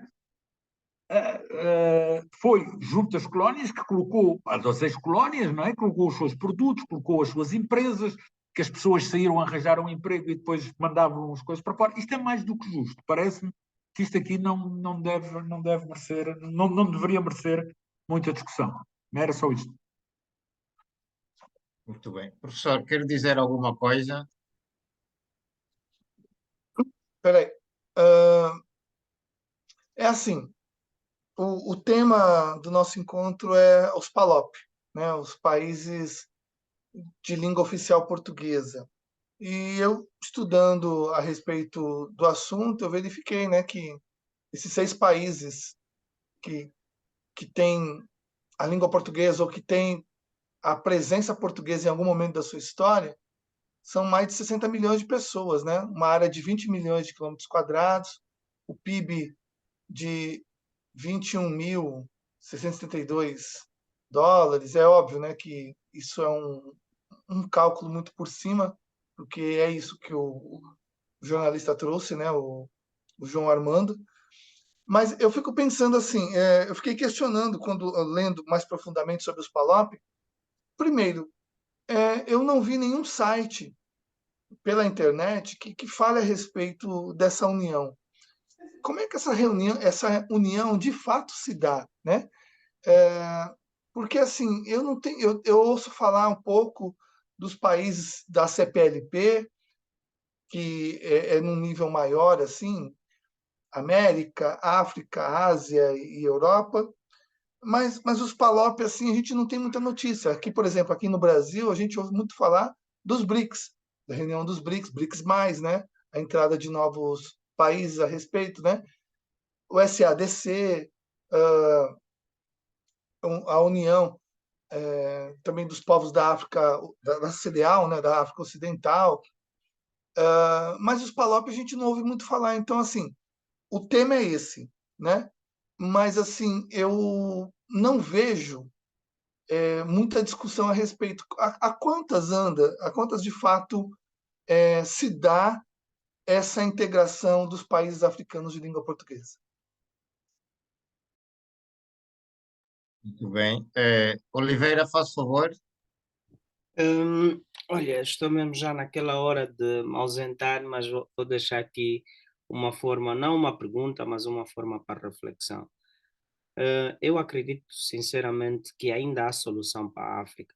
Basta nós olharmos para a história e percebemos o que era a China e o que é a China hoje. A China praticamente era o lixo que os europeus e os ocidentais pensaram que não podia dar certo. E é hoje a China. Então, eu acredito que se as lideranças africanas quiserem, de facto, pese embora aquela questão de há muita diferença do ponto de vista cultural dentro de África, e mesmo do ponto de vista étnico, é muito difícil a primor haver uma concertação para uma África desenvolvida. Mas ainda assim, eu acredito num desenvolvimento da África, numa nova liderança. Só aqui, para conclusão, não de forma a desrespeitar os pré-eleitores, para responder aqui o nosso irmão do Brasil, e vou dar um exemplo do que eu passei enquanto PALOP estudando em Portugal. PALOP não existe do ponto de vista daquilo que é uma plataforma, ou digamos assim, uma comunidade econômica, política, estrutural, ela não existe. É por ela não existir que nós vimos que mesmo na CPLP tivemos dificuldades ainda em discutir uma suposta a possibilidade dos os ex-coloniados poderem circular livremente em Portugal. Então, do ponto de vista realístico, não existe uma comunidade PALOP do ponto de vista da estrutura econômica ou política. Agora, é preciso pensar ela. E eu, com todo respeito à sociedade portuguesa, é preciso pensar PALOP fora de Portugal. Porque se continuamos a pensar PALOP dentro de Portugal, nunca vamos chegar lá. Fico por aqui. Muito bem, muito obrigado, Oliveira. Vamos devolver então a palavra ali ao painel. Faz favor.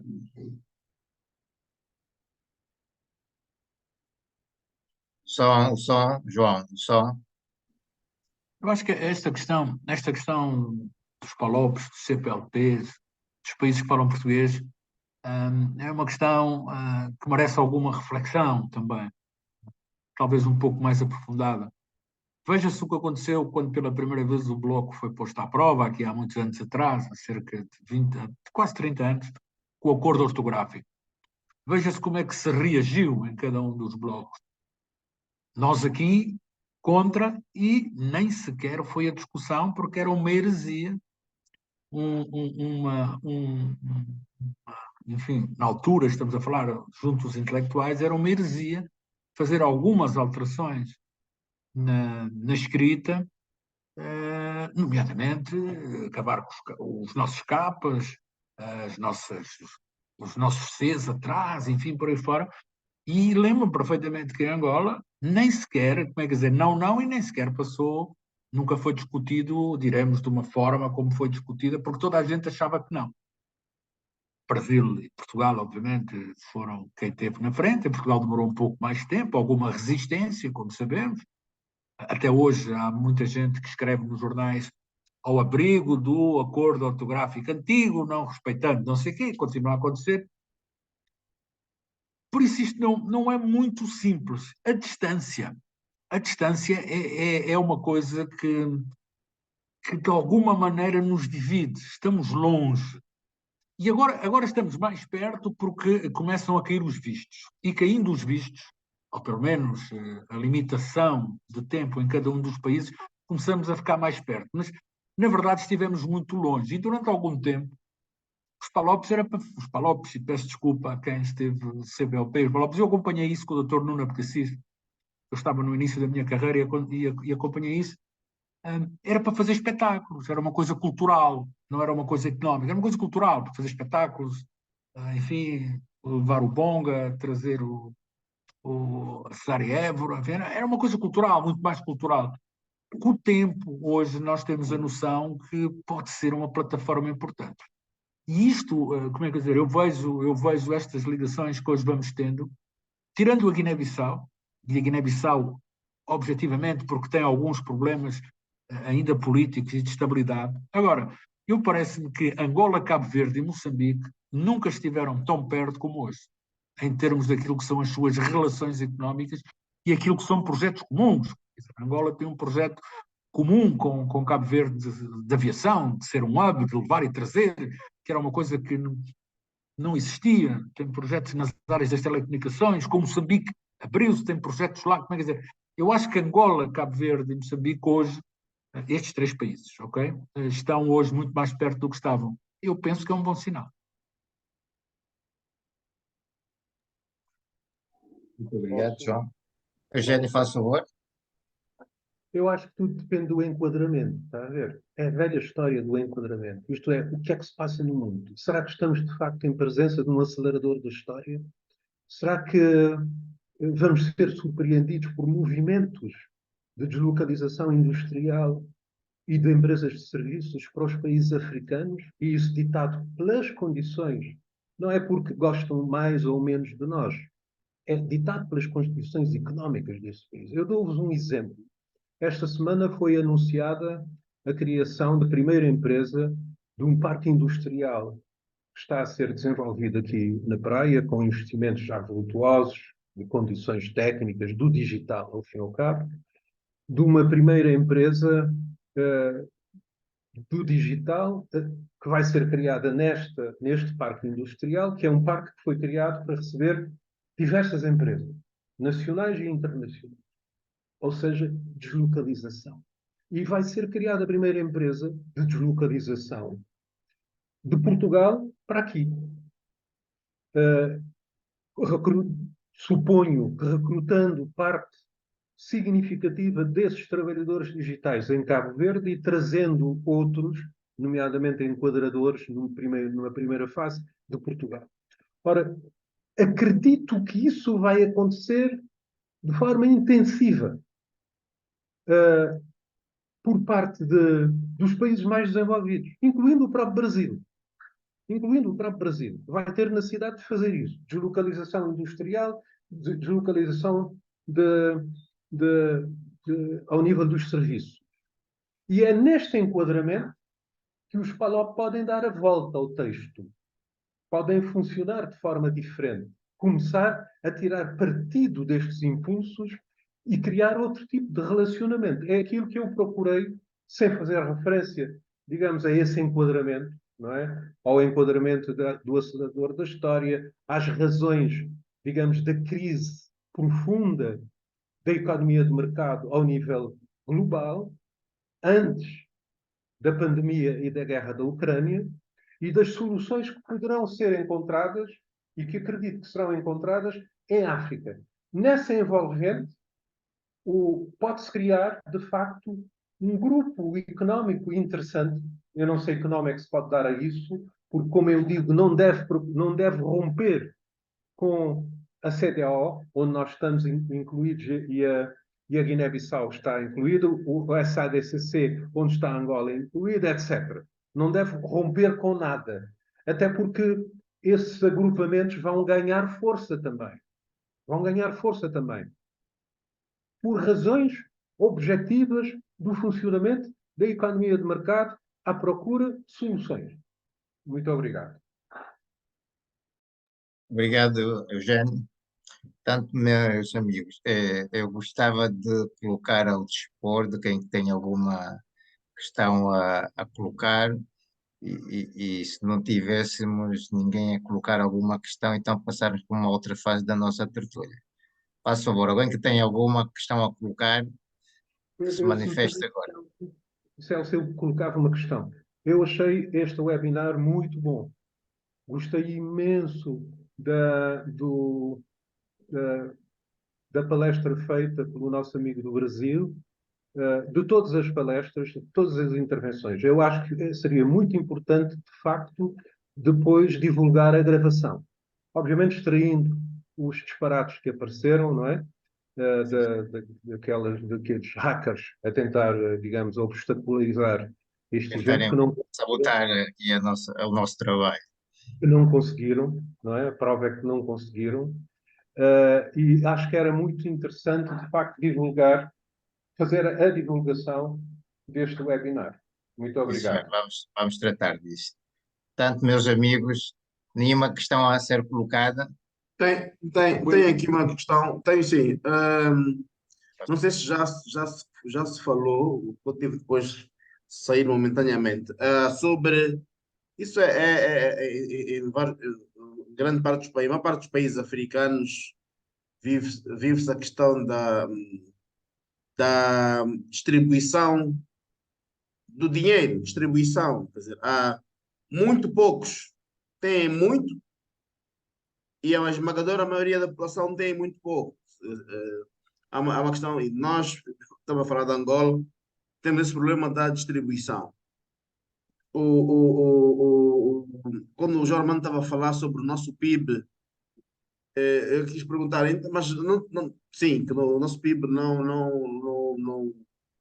Somos um país potencialmente rico, sim, e o nosso PIB diz isso, mas o que tem a dizer sobre a distribuição da renda? A distribuição que. E se fôssemos a distribuir, não digo equitativamente, se fôssemos a distribuir de uma forma mais racional, como é que estaria o nosso PIB? Manteria a mesma opinião? Obviamente que não, porque o PIB e a economia dependem do consumo. Se grande parte da riqueza que está a ser gerada no país continua a sair às fronteiras, não é gasta cá, não é? Como sabemos, as transferências para o exterior continuam a ser muito superiores do que o investimento direto estrangeiro no país. Os números estão aí, nós vamos publicá-los para a semana, para se ter essa noção. Obviamente que não é bom para a economia, não é? Se o dinheiro ficasse aqui e fosse distribuído pelas pessoas, as pessoas tinham maior capacidade de comprar, compravam mais, as indústrias produziam mais, como é que dizer? É tudo isso, não é? Quando falamos da questão da demografia para a economia de mercado, o que estava a falar o professor Eugênio, é que para manter o sistema é preciso consumidores, não é? Quer dizer, a China teve este milagre económico porque tinha consumidores, tinha gente, tinha consumidores e depois saltou as fronteiras.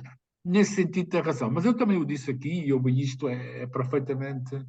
Enfim, estamos todos de acordo, todos que somos angolanos estamos de acordo. O país gerou muito mais ricos do que riqueza. Isso é que foi verdade ao longo deste tempo. E agora nós temos que arranjar uma forma de gerar mais riqueza e menos ricos, não é? Mas isso é o que temos que fazer, todos, não é? Cada um na sua área, cada um no seu papel. Eu posso dar uma resposta a esse respeito, inclusive em relação a Cabo Verde. Em termos teóricos, é verdade. É o conceito da procura agregada. A procura agregada é que define o nível do PIB. Se a procura agregada é baixinha porque as pessoas não têm rendimento, o PIB é baixinho, não é? E isso é evidente em economia.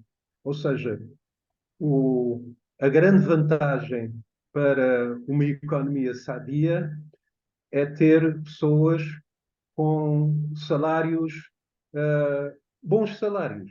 Está a ver? Bons salários. Veja, eu na próxima semana vou fazer uma palestra aqui que me pediram sobre a sustentabilidade do turismo em Cabo Verde. E eu defendo que um dos elementos, essa sustentabilidade depende de várias circunstâncias e condições. Uma dessas circunstâncias é salários sadios pagos aos trabalhadores que estão no turismo. Isto é, quanto melhor for a remuneração dos trabalhadores que estão no turismo, mais sustentável o turismo será. Por uma razão muito simples. A sustentabilidade do turismo necessita de contrabalançar a sazonalidade do turismo, não é? E a sazonalidade do turismo é contrabalançada pelo turismo interno. E o turismo interno significa uma classe média robusta. E essa classe média robusta inclui os trabalhadores, como é óbvio, não é? Digamos, os trabalhadores do setor privado, nomeadamente do setor privado do turismo. Pode parecer uma contradição, mas o turismo ganhará imenso. Eu sou empresário na área do turismo. Está a ver? O turismo ganhará imenso se os salários que paga aos seus trabalhadores for um salário conveniente, robusto, digno. Porquê? Porque irá alimentar a classe média, que irá aumentar a procura agregada, nomeadamente a procura agregada dirigida ao próprio turismo. Está a ver? É um erro pensar que o desenvolvimento se faz com baixos salários. Os baixos salários fazem o subdesenvolvimento, não fazem o desenvolvimento. Muito obrigado. Muito bem. Olha, eu penso que ninguém mais tem questões a colocar. Eu iria só convidar o professor Carlos para fazer aqui a Eu tinha só uma apresentação. última pergunta. Oi, faz favor. Eu tinha uma Força. vontade só para uma... Yeah. Era só para perguntar, para dar aqui a continuidade na situação dos salários, e para aqui para o João Armando, que trabalha na economia lá em Angola, ou com o jornalismo económico em Angola, será que a destruição da desdolarização do mercado angolano não está também na causa da condição que estamos a viver agora, de qual as petrolíferas deixaram de ter a capacidade de pôr capital no mercado, o mercado deixou de receber o tal rendimento, não é? Que podia criar essa procura agregada, não é? E que dava uma regeneração de rendimentos pela sociedade em geral. Bem, Deixa-me dizer-te que a desvalorização do Kwanza, que na verdade levou a esta alteração das condições económicas do país, em termos práticos, ficámos todos mais pobres. Nós que recebemos em Kwanzas ficámos todos mais pobres, cerca de metade, assim, de um dia para o outro. De um dia para o outro, não, um mês e meio. Não tem a ver com a questão das petrolíferas, nem tem a ver, porque, contrariamente, o preço do petróleo estava a subir. Nós sempre tivemos a nossa economia ligada ao petróleo. O petróleo desce, nós passamos piores. O petróleo sobe, nós passamos piores. Desta vez não, desta vez foi um erro. Ou seja, quem fez o orçamento enganou-se. Quem fez o orçamento não se lembrou que a gente tinha que pagar à China e não pôs isso no orçamento. E o orçamento entrou em default. Foi preciso dinheiro. E rapidamente o próprio governo angolano teve que fazer emissões de títulos de dívida e dar aos bancos taxas de juro à volta dos 17% para ter liquidez. Nós tivemos aqui um mês em que, esse mês, o célebre mês de junho, em que os trabalhadores só receberam a função pública, né, que recebe sempre certinho, em tempo e horas, só recebeu passado umas semanas. Ou seja, foi um erro. Foi mais um erro do que propriamente o petróleo, embora, enfim, era um erro que se previa, atendendo às circunstâncias. Agora, a desvalorização da economia era fundamental, não havia outra hipótese. Senão o Kwanza hoje já não existia, não é? Ou seja, nós temos que sempre ter uma moeda que seja minimamente forte. E temos condições para isso, porque temos constantemente moeda estrangeira a entrar. Porquê? Porque vendemos o nosso produto em moeda estrangeira. Nós temos essa capacidade. Agora, é da gestão dessa massa monetária, é da gestão dessa... Não estou a ouvir, Rui. Não te estou a ouvir, Rui, tens que ligar o microfone. Se os fluxos desses capitais passam todos pelos mercados estrangeiros e não passam pelo mercado nacional, não há uma recirculação desses capitais na própria economia nacional, percebe? Então, tudo aquilo que... Rui, hoje, enfim, as petrolíferas eram obrigadas a vender na plataforma, obviamente, são obrigados, porque têm que fazer, e em termos práticos, agora, porque o BNA resolveu ir longe demais, e é a manchete do jornal Expansão esta semana, as petrolíferas passaram a não vender à banca comercial. E ou seja, é o BNA que está a comprar as divisas diretamente, porque eles não vendem à banca comercial, e compra diretamente e coloca no mercado. E coloca no mercado ao câmbio que ele escolhe. Ou seja, neste caso, estamos outra vez sobre um regime de câmbio fixo. Entendes? Isto deu jeito também à política económica do governo, que foi que segurar a moeda. Fez uma norma, a ver lá se eu consigo explicar a todos, fez uma norma a dizer que na plataforma Bloomberg os petrolíferos eram obrigados a vender a qualquer banco, ou seja, a quem desse a melhor oferta.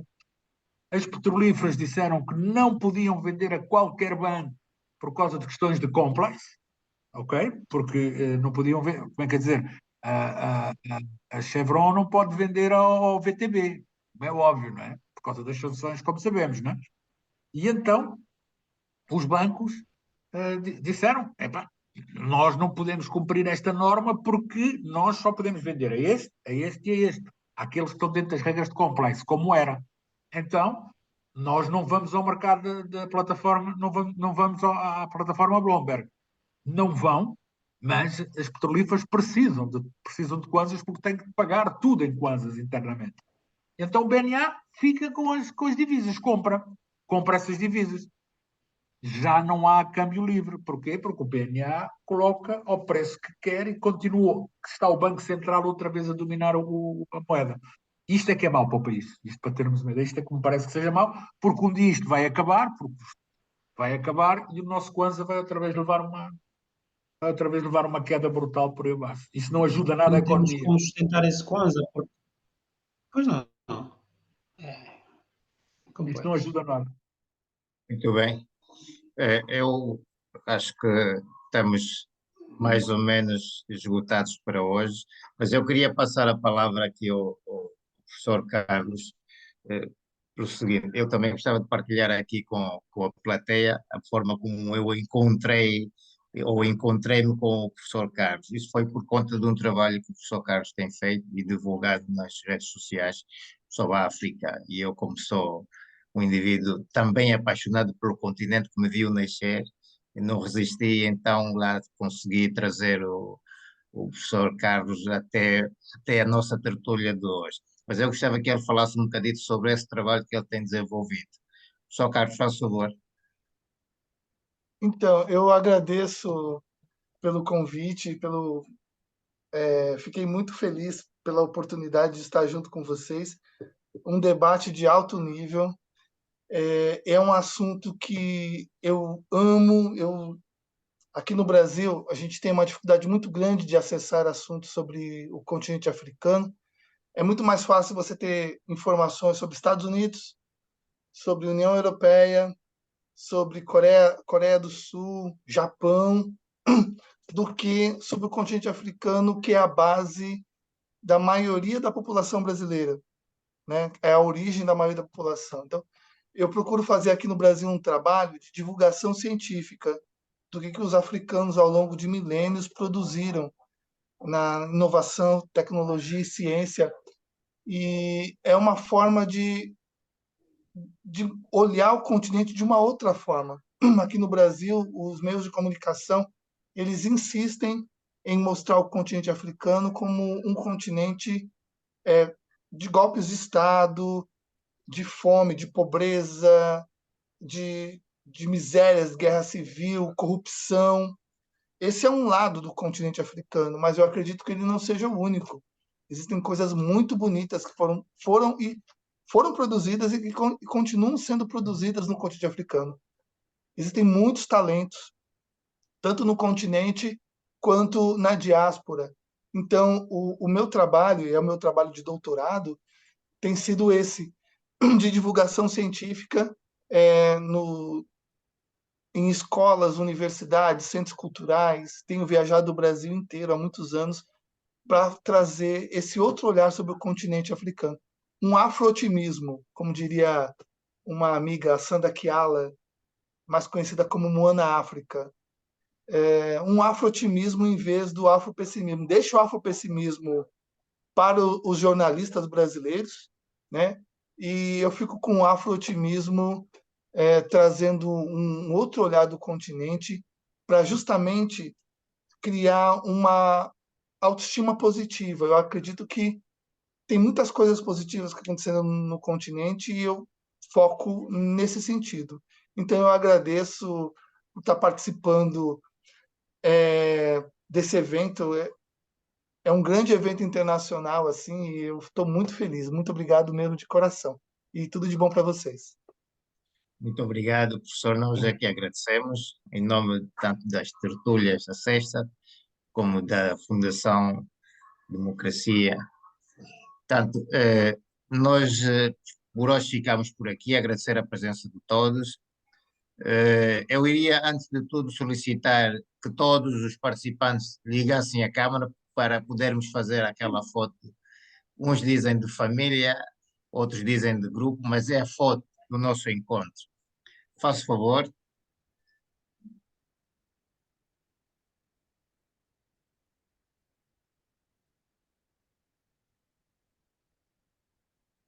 Já estamos todos? Ainda faltam alguns. Ainda falta. Silvino, Ivone, Nivaldo. Ainda faltam alguns. Dalila, família, Constantino. Alguns não estão presentes. Pronto, vamos lá então. Ou não estão penteados, tanto. Isto não faz mal. Um bonezito também faz mal. Pronto, vamos lá então. Eu penso que ainda não estamos todos. Ainda não estamos todos. Ainda faltam alguns. Mas pronto, Miriam, quando achar conveniente, vamos fazer então a fotografia. Mas gostava melhor. também de convidar os presentes, porque a iniciativa de hoje é uma primeira iniciativa conjunta entre a Tertúlias a Sexta e a Fundação. Portanto, nós tencionamos trazer em cada primeira sexta-feira do mês uma tertúlia com um tema sempre com aquele olhar virado para a África. Os temas vão ser diversos, os projetores também, e gostávamos de contar com a presença de todos os que estão aqui hoje, aqueles que ainda não estiveram cá entre nós, mas eu tenho a plena certeza de que os que estiveram cá hoje vão falar, vão passar a palavra, e também acredito que não vão falar mal de nós, pelo que se passou aqui, não é? Acho que foi uma experiência, pelo menos para mim foi uma experiência única. Tudo de bom que se passou, como de mal, foi uma experiência única. E aqui a ideia é irmos elevando o nível, se não pudermos manter, pelo menos elevar. Bem, estamos prontos para a fotografia. Celso, se tu me permites, Faz favor, só Miriam. para dizer também um muitíssimo obrigada. Acho que sim, nós tivemos aqui uma conversa de alto nível, não é? Também não é, já era de se esperar. Como disseste, esse foi um primeiro momento e da nossa parte vamos aqui partilhar, não é? Partilhar a conversa, partilhar a iniciativa, porque o objetivo realmente é criar um grupo de reflexão que sirva, não é? Que sirva como influenciador, como transmitidor de conhecimento e que sirva aos nossos países e ao nosso continente. Acho que vamos insistir, vamos continuar aqui, não interessa como, não é? E cada vez mais tentando engajar mais pessoas, pessoas que estejam realmente interessadas, né? Isto é que é importante. Então, muito obrigada a todos e estamos aqui de volta daqui a um mês. Muito bem. Obrigado.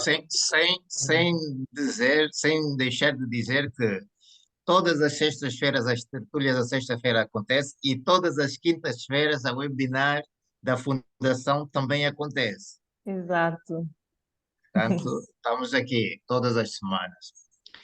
Vamos lá então à fotografia. Eu vejo ali o Wilson com um sorriso nos lábios, Constantino, o Garcia Marcelino.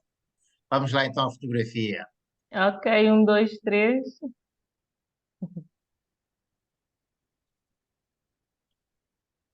Já Está feita a temos. fotografia? Está Pronto, feita. vamos lá então tratar de dar uma edição aí a coisa e publicar. Pronto. Meus amigos, Boa noite. Chalé Muito no obrigado. Tiambote, Semana. Muito obrigado. Hein? Charlie Potiwa. Um grande abraço a Obrigada. todos. Ok, obrigado. Até já. Outro dia, Seneb. Vida, prosperidade e saúde para vocês. Até a próxima. Muito Amém. obrigado. Até já. Tchau. Tchau. Tchau, tchau. Giovanni, estou para a gravação. Para a gravação.